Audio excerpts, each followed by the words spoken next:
नमः शिवाय। शिव पुराण की रुद्र संहिता के इस अध्याय में हम देवताओं का पलायन, इंद्र आदि के पूछने पर बृहस्पति का रुद्रदेव की अजेयता बताना, वीरभद्र का देवताओं को युद्ध करने के लिए ललकारना, श्री विष्णु और वीरभद्र की बातचीत तथा विष्णु आदि का अपने लोक में जाना एवं दक्ष और यज्ञ का विनाश करके वीरभद्र का कैलाश को लौटने की कथा को जाने।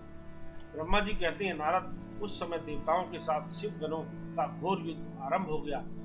उसमें सारे देवता पराजित हुए और भागने लगे। वे एक दूसरे का साथ छोड़कर स्वर्गलोक में चले गए।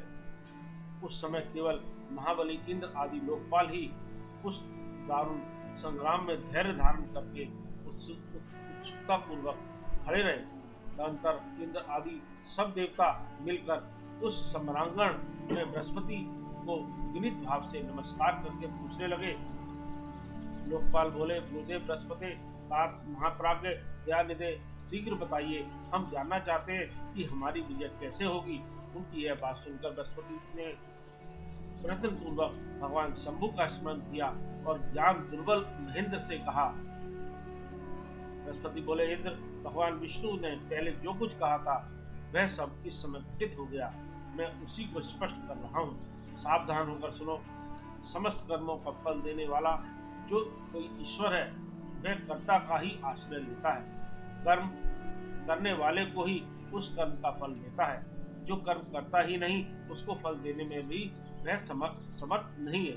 अतः जो ईश्वर को जानकर उसका आश्रय लेकर सत्कर्म करता है उसी को उस कर्म का फल मिलता है। ईश्वर द्रोही को नहीं। न मंत्र, न औषधियां, न समस्त अविचारिक कर्म, न लौकिक पुरुष, न कर्म, न वेद, न पूर्व और उत्तर मीमांसा तथा न नाना भेदों से युक्त अन्यान्य शास्त्री ईश्वर को जानने में समर्थ होते हैं। ऐसा प्राचीन विद्वानों का कथन है।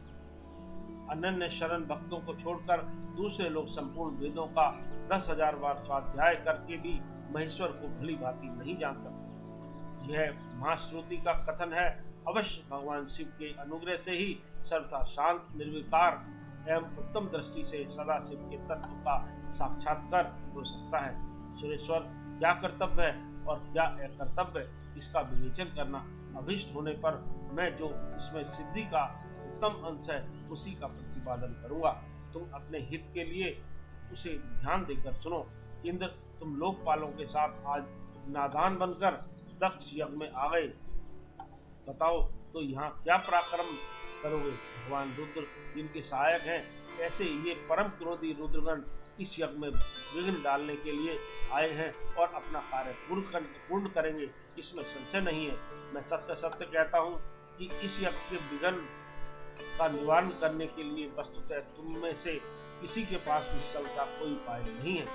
बृहस्पति जी की यह बात सुनकर वे इंद्र सहित समस्त लोकपाल बड़ी चिंता में पड़ गए। तब महावीर रुद्रगणों से घिरे हुए वीरभद्र ने मन ही मन भगवान शंकर का स्मरण करके इंद्र आदि लोकपालों को डांटा और इसके पश्चात रुद्रगणों के नायक वीरभद्र ने रोष से भरकर तुरंत ही संपूर्ण देवताओं को तीखे बाणों से घायल कर दिया। उन बाणों की चोट खाकर इंद्र आदि समस्त सुरेश्वर भागते हुए 10 दिशाओं में चले गए। जब लोकपाल चले गए और देवता भाग खड़े हुए तब वीरभद्र अपने गणों के साथ यज्ञशाला के समीप गए। उस समय वहां विद्वान समस्त ऋषि अत्यंत भयभीत हो परमेश्वर श्री हरि से रक्षा की प्रार्थना करने लगे। सहसा नतमस्तक हो शीघ्र बोले, देव देव रमानाथ सर्वेश्वर महाप्रभु, आप दक्ष के यज्ञ की रक्षा कीजिए। आप ही यज्ञ हैं, इसमें संशय नहीं है। यज्ञ आपका कर्म है, रूप और रंग है, रूप और अंग है। आप यज्ञ के रक्षक हैं, अतः दक्ष यज्ञ की रक्षा कीजिए। आपके सिवा दूसरा कोई इसका रक्षक नहीं है। ब्रह्मा जी कहते हैं, नारद, ऋषियों का यह वचन सुनकर मेरे सहित भगवान विष्णु वीरभद्र के साथ युद्ध करने की इच्छा से चले।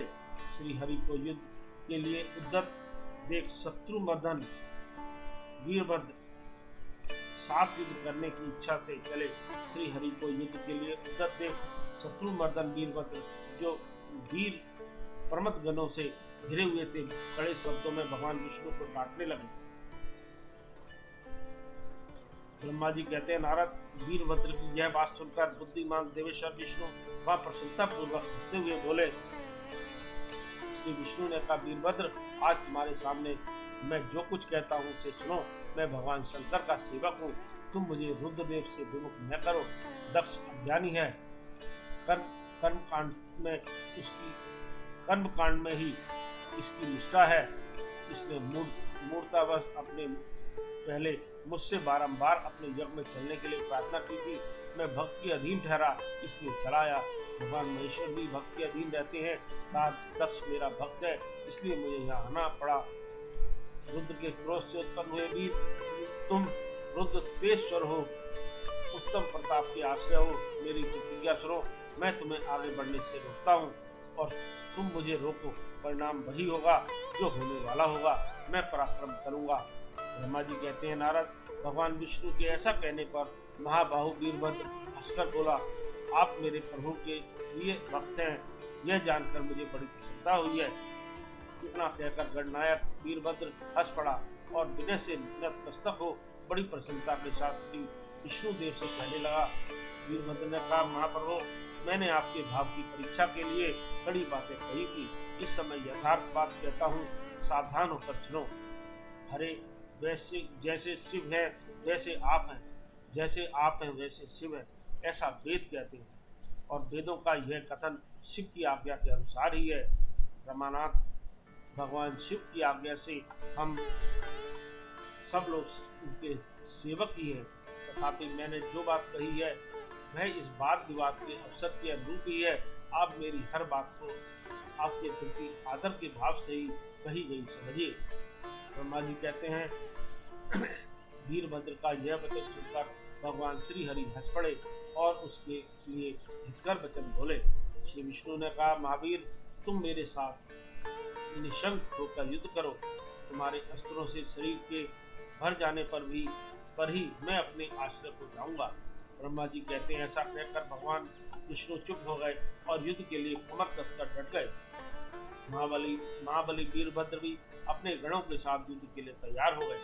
नारद, तदंतर भगवान विष्णु और वीरभद्र में घोर युद्ध हुआ। अंत में वीरभद्र ने भगवान विष्णु के चक्र को स्तंभित कर दिया तथा सांडव धनुष के 3 टुकड़े कर डाले। तब मेरे द्वारा एवं सरस्वती द्वारा बोधित हुए श्री विष्णु ने उस महान गणनायक वीरभद्र को सहज तेज से संपन्न जानकर वहां से अंतर्धान होने का विचार किया। दूसरे देवता भी यह जान गए कि सती के प्रति जो अन्याय हुआ है उसी का यह सब भावी परिणाम है। दूसरों के लिए इस संकट का सामना करना अत्यंत कठिन है। यह जानकर ये सब देवता अपने सेवकों के साथ स्वतंत्र सर्वेश्वर शिव का स्मरण करके अपने अपने लोक को चले गए। मैं भी पुत्र के दुख से पीड़ित हो सत्य लोक में चला आया और अत्यंत दुख से आतुर हो सोचने लगा कि अब मुझे क्या करना चाहिए। मेरे साथ श्री विष्णु के चले जाने पर मुनियों सहित समस्त शक्ति आधार रहने वाले देवता शिवगण द्वारा पराजित हो भाग गए। उस उपद्रव को देखकर और उस महामक का विध्वंस निकट जानकर यह यज्ञ अत्यंत भयभीत हो मृग का रूप धारण करके वहां से भागा। मृग के रूप में आकाश की ओर भागते देख वीरभद्र ने उसे पकड़ लिया और उसका मस्तक काट डाला। फिर उन्होंने मुनियों तथा देवताओं के अंग भंग कर दिए और बहुतों को मार डाला।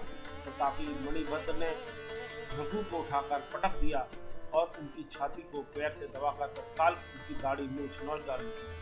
चंड ने बड़े वेग से उषा के दांत फाड़ लिए, क्योंकि पूर्व काल में जिस समय महादेव जी को दक्ष के द्वारा गालियां दी जा रही थी उस समय वे दांत दिखाकर हंस रहे थे। नंदी ने भक्त को रोषपूर्वक पृथ्वी पर दे मारा और उनकी आंखें निकाल ली, क्योंकि जब दक्ष शिव जी को श्राप दे रहे थे उस समय वे आंखों के संकेत से अपना अनुमोदन सूचित कर रहे थे। वहाँ रुद्रगण नायकों ने स्वधा, स्वाहा और दक्षिणा देवियों की बड़ी विडंबना की।